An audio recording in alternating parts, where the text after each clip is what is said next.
तो दोस्तों आज हो गया 9 जनवरी 2023 यूपी समेत देश दुनिया की सभी ताज़ा बड़ी खबरें लेकर आए सिर्फ आपके लिए खबर शुरू करते हैं। उससे पहले चैनल को अब तक सब्सक्राइब ना किया हो तो चैनल सब्सक्राइब कर दें, लाइक कर दें, शेयर कर दें ताकि इसी तरह खबर आप हर रोज देख सकें। चलिए शुरू करते हैं आज की पहली बड़ी खबर।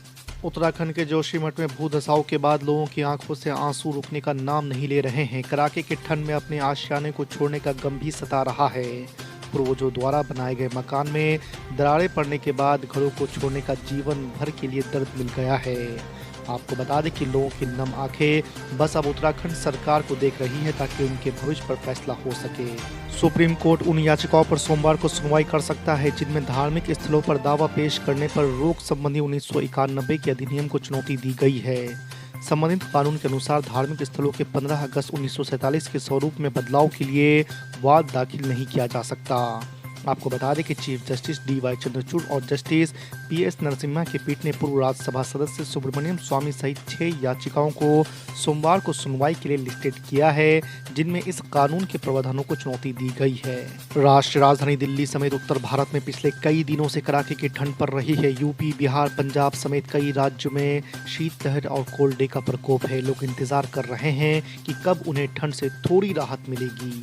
आपको बता दें कि मौसम विभाग ने अपने ताज़ा अपडेट में बताया है कि दिल्ली समेत उत्तर भारत के राज्यों में सोमवार शाम से कपकपाती ठंड से थोड़ी राहत मिलने वाली है। अभद्र भाषा के इस्तेमाल के आरोप में सपा के ट्विटर संचालक मनीष जगन अग्रवाल की गिरफ्तारी पर सपा के राष्ट्रीय अध्यक्ष अखिलेश यादव इस कदर भड़के कि पुलिस मुख्यालय में पुलिस वालों की चाय तक पीने से इनकार कर दिया। आपको बता दें कि पूर्व मुख्यमंत्री से मुख्यालय में जब कुछ पुलिस अधिकारियों ने चाय पूछी तो अखिलेश यादव ने साफ मना कर दिया। यही नहीं, ये शक भी जताई कि चाय में जहर मिलाकर उन्हें पिलाई जा सकती है। एयर इंडिया की फ्लाइट में नवंबर महीने में को पैसेंजर पर टॉयलेट करने वाले यात्री शंकर मिश्रा की मुश्किलें कम होने का नाम नहीं ले रही है। एक के बाद एक नई जानकारियां सामने आ रही है। एक तरफ जहां शंकर मिश्रा के पिता ने दावा किया है कि उनके बेटे की कोई गलती नहीं है और वो घटना हुई तक नहीं, उधर शंकर मिश्रा के बगल में घटना के दौरान बैठे को पैसेंजर ने कई बातें बताई है और साथ ही पायलट को भी सही तरीके से घटना को हैंडल नहीं करने के लिए जिम्मेदार ठहराया है। दुनिया के तीसरे सबसे अमीर शख्स गौतम अडानी ने शनिवार को राहुल गांधी को लेकर जवाब दिया है। उन्होंने राहुल गांधी को सम्मान्य नेता बताया है। आपको बता दें कि एक इंटरव्यू में राहुल गांधी को लेकर पूछे गए सवाल पर गौतम अडानी ने कहा है कि राहुल जी की बार बार बात करके वापस आप मेरा राहुल जी से झगड़ा करवा देंगे और वे कल एक और बयान दे देंगे। राहुल जी एक सम्मान्य नेता हैं, उनको भी पॉलिटिकल पार्टी चलानी है। उनकी विचारधारा की लड़ाई होती है, उसमें आरोप प्रत्यारोप होता है। बिहार के मुख्यमंत्री नीतीश कुमार ने कहा है कि मदरसों की स्थिति सुधारने और उसे आगे बढ़ाने के लिए सरकार ने काफ़ी काम किया है। मदरसों में अब बेहतर ढंग से पढ़ाई हो रही है, इनमें साइंस की भी पढ़ाई हो रही है। हमने मदरसे में पढ़ाई और हॉस्टल की सुविधा को लेकर ज़रूरी निर्देश दिए हैं। आपको बता दें कि समाधान यात्रा के चौथे दिन रविवार को सिवान पहुंचे मुख्यमंत्री नीतीश कुमार ने महाराजगंज प्रखंड में मदरसा इस्लामिया अरबिया में छात्र छात्राओं से मुलाकात की। शाहरुख खान की फिल्म पठान इन दिनों पूरे देश की सुर्खियों में है। पठान फिल्म रिलीज से पहले ही विवादों में घिर गई है।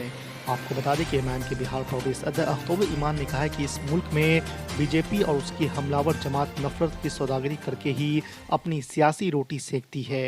बीजेपी की डिक्शनरी से यदि टोपी, टीका, गाय, बकरी, पाकिस्तान और कब्रिस्तान निकाल दो तो ये पार्टी तड़प कर मर जाएगी। वहीं आगे उन्होंने कहा है कि शाहरुख खान दामाद किसके हैं ये पता कर लेना चाहिए। बिहार में जातीय गणना की प्रक्रिया 7 जनवरी से शुरू हो गई है, जिसको लेकर नीतीश सरकार और प्रशासन ने खास तैयारी की है। ये पूरी प्रक्रिया 2 चरणों पर पूरी होगी। पहले चरण में राज्य के सभी मकानों की संख्या गिनी जाएगी और फिर दूसरे चरण यानी मार्च से सभी जातियों धर्मों के लोगों से संबंधित आंकड़े जुटाए जाएंगे। आपको बता दें कि ये पूरी प्रक्रिया मई 2023 तक पूरी हो जाएगी। बिहार में कड़ाके की ठंड के कहर को देखते हुए स्कूलों में छुट्टियां बढ़ गई है। राजधानी पटना में 14 जनवरी तक 10वीं तक के स्कूल बंद करने के आदेश जारी हुए हैं। वहीं 15 जनवरी को भी रविवार है, ऐसे में 16 तारीख से पहले नर्सरी से 10वीं की कक्षाओं में पढ़ाई नहीं होगी। हालांकि मैट्रिक परीक्षा से संबंधित गतिविधियां जारी रहेगी। आपको बता दें कि पूर्णिया में भी 10 जनवरी तक 8वीं तक के स्कूल बंद किए गए हैं। गुलाम नबी आज़ाद को बड़ा झटका लगा है। अब वो अपनी पार्टी में अकेले पड़ते नजर आ रहे हैं। डेमोक्रेटिक आज़ाद पार्टी का भविष्य भी अब खतरे में दिख रहा है। ऐसा इसलिए कि आज़ाद के पास अपने किसी भी शीर्ष सहयोगी के साथ नहीं बचा है। उनके 17 समर्थकों ने हाल ही में घर वापसी करते हुए कांग्रेस पार्टी की सदस्यता ग्रहण कर ली है। अब जम्मू कश्मीर के पूर्व मुख्यमंत्री के सामने भविष्य को लेकर कई सवाल खड़े हो गए हैं। क्या वो अपने समर्थकों की तरह खुद भी वापसी करेंगे या फिर आने वाले विधानसभा चुनाव में कांग्रेस को चुनौती देंगे? कांग्रेस नेता राहुल गांधी की भारत जोड़ो यात्रा सिर्फ 3 दिन ही उत्तर प्रदेश जैसे बड़े राज्य में रही। इतना ही नहीं, उनकी यात्रा में ना तो अखिलेश यादव और ना ही मायावती शामिल हुई। इसके बावजूद कांग्रेस पार्टी के तमाम बड़े नेता और कार्यकर्ता दावा कर रहे हैं कि लोगों से मिल रही प्रतिक्रिया उत्साहित करने वाली है। इसका सबसे बड़े कारण लोनी बॉर्डर से किराना तक की यात्रा में बड़े पैमाने पर शामिल हुए मुसलमानों की भीड़ है। कांग्रेस के एक नेता ने कहा कि पश्चिमी यूपी के जिन जिलों से भारत जोड़ो यात्रा गुजरी उनमें मुस्लिम आबादी अच्छी खासी है। शराब घोटाले में बेदाग रहे मनीष सिसोदिया ईडी की दूसरी चार्जशीट में भी नाम नहीं। जी आपको बता दें कि दिल्ली के कथित आबकारी नीति घोटाले में ईडी ने शुक्रवार को अदालत में 7 कंपनियों और 5 व्यक्तियों समेत 12 लोगों के खिलाफ पूरक आरोप पत्र दायर किया। इस आरोप पत्र में भी दिल्ली के उप मुख्यमंत्री मनीष सिसोदिया का नाम बतौर आरोपी शामिल नहीं किया गया है। त्रिपुरा में एक रैली को संबोधित करते हुए केंद्रीय गृह मंत्री अमित शाह ने बीते गुरुवार को ऐलान किया कि अयोध्या में भगवान राम का मंदिर 1 जनवरी 2024 तक बनकर तैयार हो जाएगा। उनकी ये बात कांग्रेस पार्टी के राष्ट्रीय अध्यक्ष मल्लिकार्जुन खड़गे को पसंद नहीं आई। उन्होंने अमित शाह की आलोचना करते हुए उनकी साख पर सवाल उठाया है।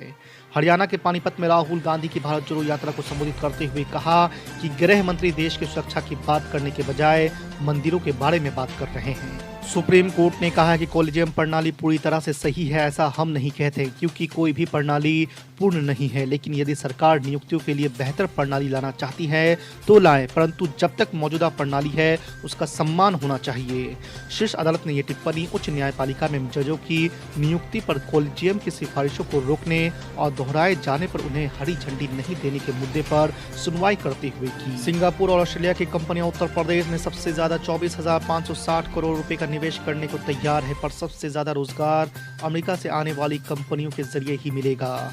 आपको बता दें कि अमेरिका की 6 कंपनियां कुल 11,720 करोड़ का निवेश करने की तैयारी में हैं। उनके जरिए 37,000 लोगों को रोजगार मिलेगा। बिहार में जाति आधारित गणना पर डिप्टी सीएम तेजस्वी यादव ने कहा कि जातीय जनगणना से वैज्ञानिक आंकड़े सामने आएंगे, विकास में कारगर साबित होंगे, उसी हिसाब से बिहार का बजट बनेगा। लालू जी के साथ हम लोगों की पहले से ये मांग रही है, हम लोग सड़क पर भी उतरे हैं। आपको बता दें कि बिहार में जाति आधारित गणना का कार्य 7 जनवरी से शुरू होने जा रहा है। इसके पहले चरण में सिर्फ मकानों को गिना जाएगा। तेलंगाना में इसी साल विधानसभा चुनाव होने हैं। इससे पहले ही कांग्रेस ने असदुद्दीन ओवैसी के खिलाफ मोर्चा खोल दिया है। पीसीसी चीफ ने आरोप लगाया है कि ऑल इंडिया मजलिस इत्तेहादुल मुस्लिमीन के प्रमुख असदुद्दीन ओवैसी हैदराबाद में 2 विधानसभा क्षेत्रों में अलग अलग जगहों पर मतदाता के रूप में पंजीकृत है। कांग्रेस प्रदेश प्रमुख जी निरंजन ने मामले में चुनाव आयोग से शिकायत कर कार्रवाई की मांग की है। साल 2024 के आम चुनावों से पहले इसी साल यानी 2023 में 9 राज्यों में विधानसभा चुनाव होने हैं। लोकसभा में विजय की हैट्रिक लगाने की उम्मीद कर रही भाजपा ने राज्य चुनाव के लिए अभी से कमर कसना शुरू कर दिया है। भाजपा की 2 दिवसीय राष्ट्रीय कार्यकारिणी की बैठक होने वाली है। इस बैठक में चुनावी योजना और चुनावी सफलता को लेकर प्रधानमंत्री नरेंद्र मोदी भाषण देंगे। साथ ही भाजपा शासित राज्यों से रिपोर्ट कार्ड भी मांगी जाएगी।